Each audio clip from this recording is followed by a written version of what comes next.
Hi పిల్లలు, ఇవాళటి శ్లోకం వినడానికి రెడీయా?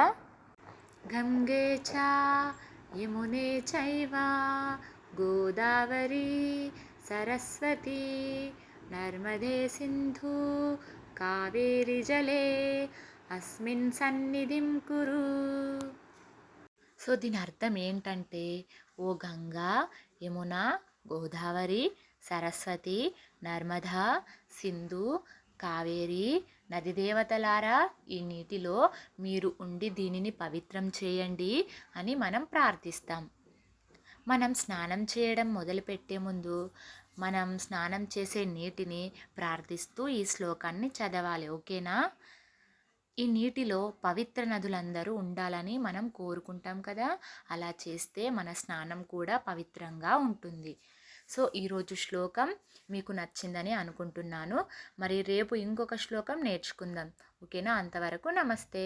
మీకు నచ్చితే లైక్ చేయండి, మీ ఫ్రెండ్స్కి కూడా షేర్ చేయండి, మా ఛానల్ని సబ్స్క్రైబ్ చేయండి. బాయ్ పిల్లలు.